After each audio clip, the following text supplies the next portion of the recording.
한 청년이 거울 앞에 섰다고 합니다. 그 거울에 비친 자신의 모습을 봤는데요, 얼굴에 주름도 있고 흉터도 있고 내 눈은 흐리멍텅한 눈빛을 보게 되었다고 합니다. 그러면서 그 청년이 이렇게 생각했대요. 아, 나는 여기까지구나. 나는 실패할 수밖에 없어 라는 생각을 가졌다고 합니다. 이 생각은 점점 자신을 굳게 만들었고 어떠한 새로운 일도 하기 전에 포기하게 만들었다고 합니다. 어떻습니까? 이 청년의 거울은 현실을 보여줬지만 그 자신을 제한하게 만들었다라는 거죠. 그리고 또 다른 청년이 거울 앞에 섰습니다. 그리고 자신의 모습, 흉터도 있고요, 얼굴도 쭈글쭈글하고요, 눈도 약간 흐리멍텅하게 보이지만 그럼에도 불구하고 자기의 모습을 보면서 아, 나는 하나님이 함께하지 라는 생각을 하게 되었다고 합니다. 나는 비록 약하지만 하나님이 나와 함께 하심으로 나는 할 수 있다라는 생각과 말을 했다고 합니다. 이 말 속에 뭐가 표현합니까? 내 자신감이 드러나며 언제나 약함 속에서 주님이 나와 함께 하시는 그 약속을 붙들었다라는 거죠. 그 청년은 어떤 어려움 속에서도 처음 하는 일에도 최선을 다할 수 있었고, 그래서 모든 것을 승리하고 이겨낼 수 있었습니다. 이 청년은요, 저를 좀 얘기하는 것 같습니다. 제가 군대에 있을 때요, 이등병 때 거의 2달 동안 선임들한테 엄청 혼났던 것 같습니다. 분명히 이제 저희가 점호 받을 때 허리를 펴고 이렇게 앉는데, 분명히 저는 똑바로 허리를 펴고 엄청 제가 막 허리가 휠 정도로 폈거든요. 근데 옆에 있는 선임이 저한테 뭐라냐면 허리를 왜 안 피냐는 거였어요.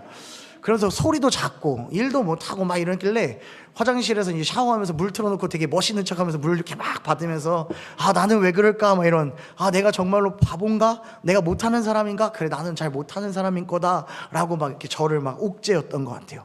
그러다가 2달 만에 후임이 들어왔는데요, 분명히 저는 후임이 있던 없던 똑같이 했거든요. 근데 선임이 뭐라 그랬냐면 제 후임한테 야, 너 선임 봐라고, 얼마나 똑바로 하고 있지 않냐고, 얼마나 잘하고 있지 않냐고, 목소리도 쩌렁쩌렁하게. 저는 똑같이 했거든요. 달라지지 않았거든요.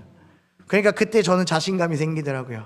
그러면서 아, 내가 포기하지 않고 계속 성실하게 온전히 하면 나와 함께 하신 하나님이 모든 것을 또 이길 수 있도록 도와주는구나 라는 것을 알게 되었습니다. 우리가 거울 속에 비춰진 이 두 청년의 차이는 같은 문제가 있어도 어떤 생각과 어떤 분과 함께하냐에 따라서 달라진다라는 것을 분명히 알려준다라는 거죠. 오늘 우리가 함께 읽었던 이 민수기 14장 36절에서 38절 말씀도 같은 모습을 보고 왔지만 서로 다른 말을 함으로 인해서 운명이 완전 갈라지는 이스라엘 백성들의 모습을 볼 수 있습니다. 우리 함께 이 말씀을 살펴보면서 나는 어떤 운명으로 걸어야 하는지, 어떤 말에 더 귀를 기울이고 걸어가야 되는지를 이 시간 다짐하고 나아가는 우리 청년들과 우리 성도님들이 되시기를 주님의 이름으로 소망합니다. 우리가 본 이 말씀을 민수기서라고 하지요. 민수기는요, 성경의 4번째 책입니다. 애굽에서 노예였던 이스라엘 백성들이 출애굽한 이후의 모습들을 보여주고 있었다라는 거죠. 하나님이 이스라엘 백성들을 시내산으로 이끄셨고 그 시내산에서 언약을 맺어주셨습니다. 그 언약은 늘 함께 하겠다, 내 말을 들어라, 그리고 내가 성막을 만들어서 내가 너와 함께 하겠다라는 이야기였다라는 거죠. 그런데 그 시내산 언약을 맺었던 이스라엘 백성들이 이 모세가 내려오는 것의 더딤을 보고 뭐 했습니까? 우상을 만들었다라는 거죠. 그 금송아지를 만들어서 그 앞에서 화목제물을 드렸다고요. 그의 언약은 깨졌지만 다시 한 번 더 하나님은 그 백성들을 용서하시고 다시 한 번 더 언약 백성으로 살아가도록 언약을 맺었습니다. 그렇게 시내산에서 1년이라는 시간이 지났다라는 거죠. 그리고 나서 이제 이 시내산의 생활을 정리하고 하나님께서 인도하시는 그 땅, 어디입니까? 가나안 땅으로 가는 여정이 시작되는 곳이 바로 민수기서다라고 보여주고 있습니다. 민수기를 영어로 표현하면 뭔지 아십니까? 네? 맞아요. 넘버스예요. 제가 좀 유식하려고 영어 좀 써봤어요. 넘버스. 왜 넘버스일까요? 뭐냐면 이스라엘 백성들을 인구를 조사했다라고 해서 넘버스라고 표현합니다. 이제 가나안 땅에 들어가니 전쟁을 해야 할 사람들을 구분하고 그 수를 셌다라는 것을 붙여줬다라는 거죠. 이제 이스라엘 백성들이 그렇게 민수기성 안에 수도 세고요, 이동을 하면서 지금 어디에 도착했냐? 바란 광야에 도착했다고 합니다. 이 바란 광야는요, 이 아낙 자손이 살고 있는 가나안 땅 바로 근처에 있는 것 같아요. 그곳에 도착해서 하나님이 모세를 부릅니다. 그리고 모세에게 이렇게 말씀합니다. 민수기 13장 2절 말씀에 보니까 우리 같이 한번 읽어볼까요? 민수기 13장 2절입니다. 사람을 보내어 내가 이스라엘 자손에게 주는 가나안 땅을 정탐하게 하되 그들의 조상의 가문 각 지파 중에서 지간된 자 한 사람씩 보내라 라고 얘기합니다. 이스라엘 백성들이 이제 들어가야 할 땅, 하나님께서 주시겠다 하는 그 땅을 정탐하라고 하나님이 말씀하고 있답니다. 생각해보면 굳이 정탐할 필요가 없습니다. 왜일까요? 하나님이 이미 주시겠다고 했는데, 이미 이전에 모세를 통해서 젖과 꿀이 흐르는 땅에다 너희들을 주겠다라고 약속했으니 굳이 안 봐도 그 땅에 가면 우리가 하나님의 백성으로 잘 먹고 잘 살 수 있다라고 다 생각할 수 있을 겁니다. 그런데 하나님께서는 이 백성들에게 가서 보고 오라라고 오늘 말씀하고 있습니다. 그 이유가 뭐냐? 늘 믿음이 연약한 백성이기 때문에.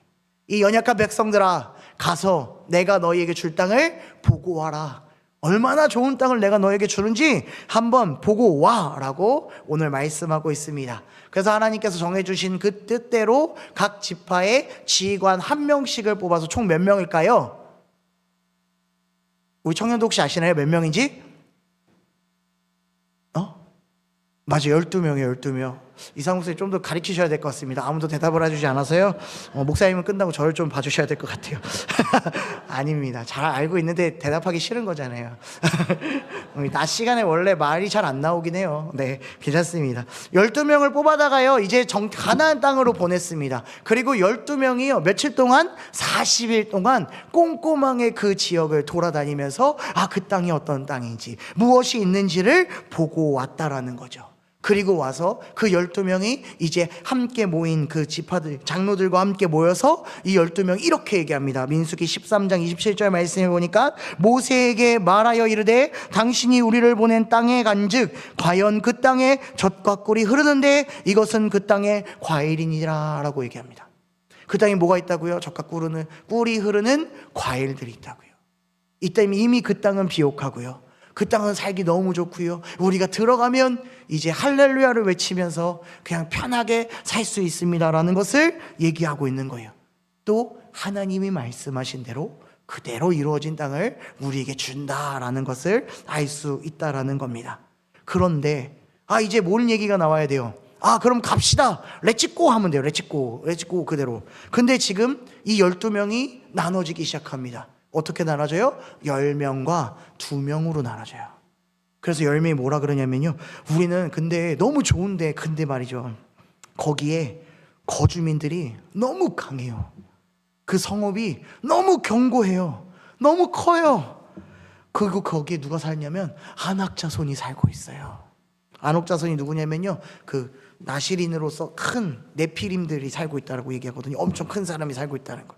전쟁하면 누구도 이길 수 있는 그런 사람들. 그래서 그 사람들을 빗대어서 우리는 누구라고 얘기하냐면 메뚜기 같대요. 제가 이번에 어디 화담숲 가서 메뚜기 보고 왔거든요. 메뚜기 요만하더라고요. 근데 그 메뚜기 되게 징그럽게 생겼어요. 근데 그 메뚜기가 떼지어서 이렇게 나오면 저는 어디 빨리 숨고 싶을 정도로 되게 무섭더라고요. 근데 그 메뚜기, 조그마한 메뚜기, 그처럼 자신들을 낮추며 갈 수 없다라고 지금 얘기합니다. 그런데 오히려 2명, 여호수아와 갈렙은요, 아니라고 얘기해요. 우리는 그 땅을 차지할 수 있습니다라고 담대하게 전하고 있는 거예요. 얼마나 담대하게 전하고 있어요. 근데 오늘 이 두 진영, 10명과 2명의 말을 들은 백성들이 행동하는 것이 무엇이냐? 민수기 14장 1절 말씀에 이렇게 행동한다라고 얘기해요. 우리 같이 한번 읽어봅시다. 시작. 온 회중이 소리를 높여 부르짖으며 백성이 밤새도록 통곡하였더라 라고 얘기합니다. 지금 정탐꾼들이 하는 얘기들을 온 백성이 들었을까요? 아니었어요. 그냥 지파의 지도자들, 그리고 모세, 아론 이렇게 몇 명이 모여서 이야기를 했다라고요. 근데 이야기 들었던 그 분위기가 심상치 않은 거예요. 그러니까 이 백성들이 지금 뭐 하고 있는 거예요? 통곡하면서 울고 있다라는 거예요. 반응을 보고 지금 울고 있다는 거예요. 왜? 가나안 땅에 들어가면 아낙 자손들이 우리를 다 죽일 것 같으니까, 우리는 메뚜기니까, 내가 그 땅에 들어가면 다 죽임 당하니까 왜 거기로 가야 되냐면 울고 불고 지금 하고 있는 겁니다. 그러면서 우리가 읽지 않았지만 2절 말씀해 보니 뭐라고 나오냐면, 이 백성들이 모세와 아론을 향해 원망하기 시작합니다. 애굽 땅에서 죽거나 광야에서 죽으면 좋았을 것을 왜 우리를 그곳으로 보내려고 하냐면서요. 그러면서 뭐라고 얘기하냐면요, 대표를 다시 뽑재요. 그리고 어디로 돌아가자고 얘기하냐면 애굽으로 돌아가자고 얘기해요. 1년이 지났어요. 애굽 탈출한 지요. 1년 한 3개월 지났거든요. 근데 그 이전에 애굽에서의 삶들을 성두리째 잊어버리고 다시 애굽으로 가지요. 그게 더 편할 거라고, 그게 더 좋을 거라고 얘기하고 있는 거예요. 애굽을 탈출해서 시내산으로 오는 그 과정 속에서도 여호와 하나님이 이 백성들과 함께해서 얼마나 큰 은혜를 줬습니까? 또 시내산에 있으면서 성막이 만들어지고 그곳에 구름 기둥과 불 기둥, 성막에는 하나님의 임재가 있었다고요. 그것도 지금도 눈에 보인다고요. 하나님의 명령이 있었다고요. 그 백성들에게 그러한 얘기가 있었는데 지금 이 백성들 하나님의 마음은 송두리째 없어졌습니다. 그러한 모습을 보고 하나님이 뭐라고 하시냐면, 내가 이 백성들 전염병으로 다 죽이겠다라고 얘기하십니다. 내가 너희를 데리고 나왔는데 너희는 늘 불평하니 내가 너희를 이 땅에서 죽게 하겠다라고요. 죽게 하겠다고요.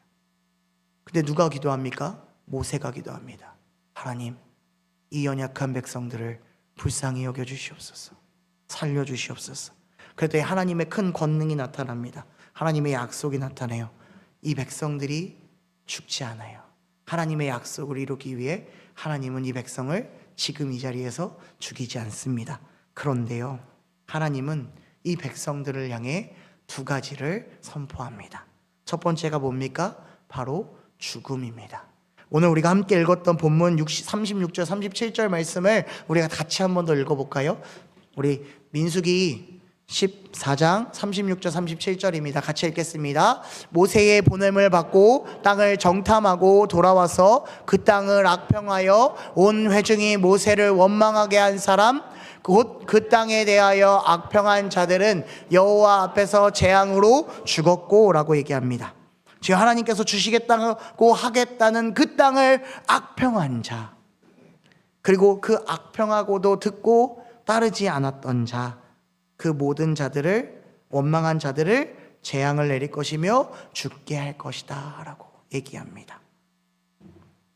여기서 죽은 사람들이 누구냐면요, 계수했던 그 20세 이상 되었던 광야에서 수를 셌던 사람들은 다 이 땅에서 죽는다라는 것입니다.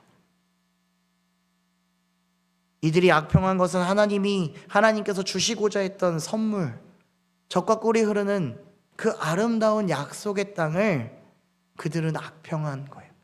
갈 수 없다라고 얘기하는 거예요. 하나님이 이미 허락했음에도 불구하고 그들은 믿지 않았다라는 겁니다. 그러니 믿음이 없으니 뭐가 내리는 겁니까? 믿음 없는 삶에 재앙이, 죽음이 내리는 겁니다. 그들에게 이것만 있었을까요? 아니요. 믿는 자에게는 또 다른 축복이 내립니다.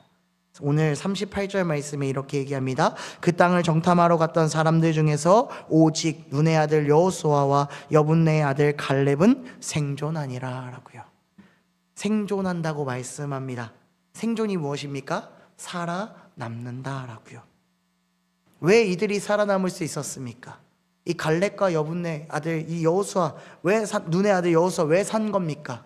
하나님의 말씀, 언약을 그들은 믿었기 때문에 산 겁니다.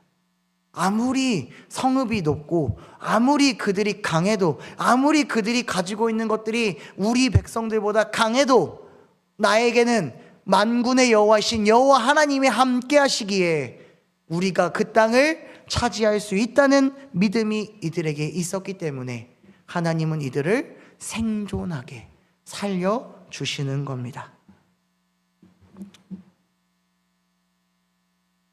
이런 겁니다. 애굽을 탈출할 때 하나님께서는 10가지 재앙을 내리셨습니다. 그렇죠? 한 가지 한 가지를 내리면서 애굽 땅에 있었던 그 모든 잡신들을 다 무너뜨렸습니다. 9가지 재앙이 내렸는데요, 이 바로의 마음이 어떻게 되냐면 더 완고해졌다라고 성경은 나와요. 그러면서 마지막으로 하나님이 사용했던 방법이 뭐냐면 장자를 죽이는 거였어요. 사람의 첫 번째 난 자녀, 그리고 가축의 첫 번째 자녀를 죽이는 거였습니다. 그런데 하나님께서 죽이겠다라고만 하는 것이 아니라 그 재앙을 벗어날 방법도 이스라엘 백성들에게 알려줬다라는 거죠. 출애굽기 12장 21절서부터 23절 말씀에 이렇게 나와 있습니다. 제가 한 절, 우리 성도님들이 한 절, 마지막 23절을 함께 읽어보도록 하죠. 제가 먼저 읽어볼게요. 모세가 이스라엘 모든 장로를 불러서 그들에게 이르되 너희는 나가서 너희의 가족대로 어린 양을 택하여 유월절 양으로 잡고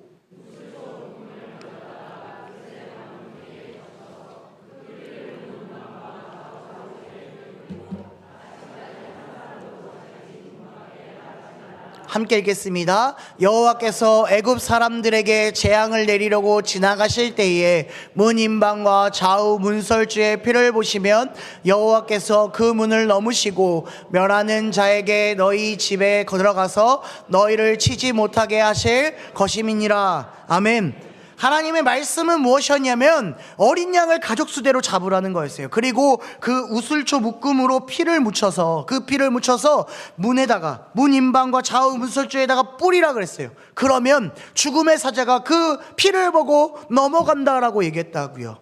말씀을 듣고 그대로 행한 가정은 아무런 문제가 없었어요. 근데 말씀이 임했음에도 불구하고 그 말씀대로 행하지 않은 자들의 집은 어땠습니까? 곡하는 소리가 들려오기 시작하는 거예요. 하나님의 죽음의 사자가 들어가 첫 번째의 자녀를, 가축의 첫 번째를 죽게 되었다라는 겁니다. 차이가 뭡니까? 바로 말씀을 믿느냐 안 믿는 겁니다. 안 믿느냐 하는 거예요. 믿음은 삶과 죽음을 판단하는 겁니다.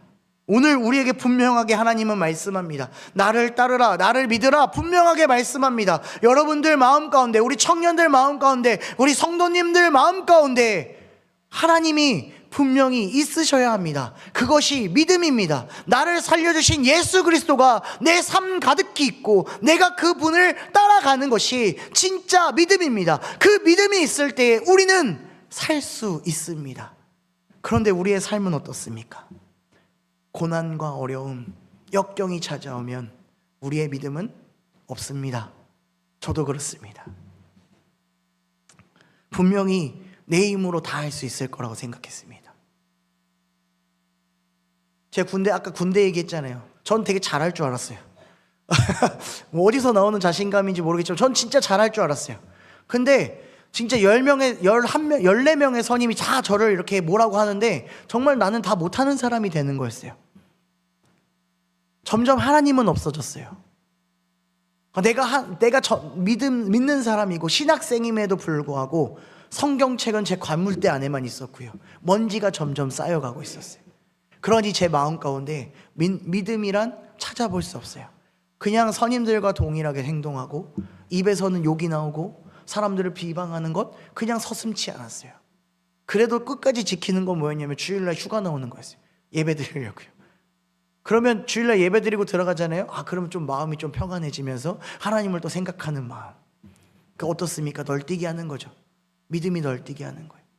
그러다 하나님이 치신다고요. 부대에 문제가 일어나서요. 제가 전출당하게 다른 부대로 이동하게 됐어요. 전 모든 것들을 다 포기했어요. 내가 뭔 잘못을 했을까? 내가 뭘 그렇게 잘못했을까? 근데 그때 하나님이 저한테 뭐라 그랬냐면 나를 안 찾았다고.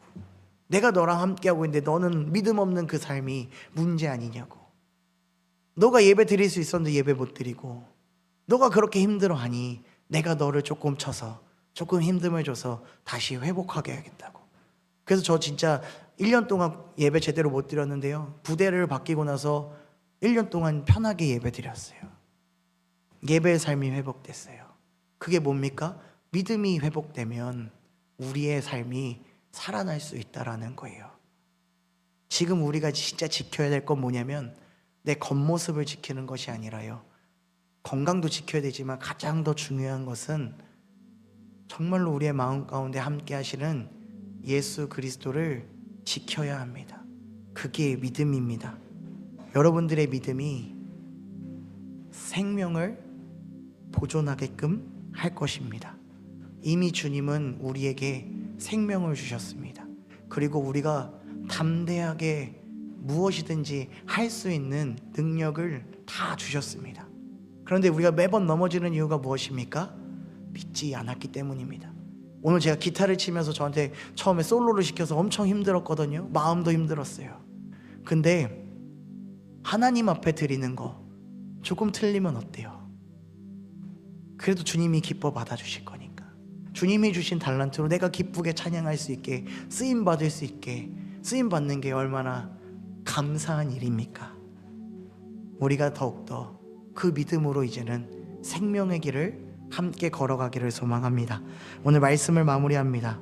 오늘 주님은 분명히 이스라엘 백성들에게 약속하셨던 것을 눈으로 보여주셨습니다. 젖과 꿀이 흐르는 가나안 땅을 너희에게 주겠다라고요. 그 땅을 보고 온 백성들은 분명한 믿음을 가지고 갔어야 합니다. 그럼에도 그들은 예수 그리스도를 바라보지 못하고 또 믿음 없는 마음, 또 믿음 없는 모습으로 재앙을, 죽음을 받게 되는 것입니다. 근데 믿음을 가지고 있던 그 여호수아와 갈렙만은 하나님 앞에 생명을 얻게 되는 것입니다. 혹시 이 자리에 나왔지만 아직도 예수 그리스도가 누구인지 모르고 정말로 내가 그분을 믿어야 하는지, 내가 왜 그분 앞에 예배를 드려야 하는지 혹시 모르겠다 하시는 성도님들 계십니까? 목사님들이 하는 설교가 아직도 들리지 않고 교회보다는 세상 속에서 했던 것들이 더욱더 즐거워하고 있는 우리 혹시 청년들과 우리 성도님들 혹시 계시지 않습니까? 만약에 있다면 조용히 눈을 감고 나에게 손 내밀어 주시는 그 예수 그리스도를 찾아보십시오. 그리고 기도하십시오. 주님, 나를 건져주신 주님, 나를 선택해 주시고 나를 살려주신 주님, 내 마음 가운데 주의 사랑을, 주님을 느끼게 하여 주시옵고 내가 이 시간 진정한 믿음을 통하여 한 주간의 삶 동안에 하나님과 함께 예수 그리스도와 함께 생명의 길로 걸어가겠습니다 라고 다짐하며 나아가는 우리 청년들과 우리 성도님들이 되시기를 주님의 이름으로 소망합니다. 우리 함께 기도하겠습니다.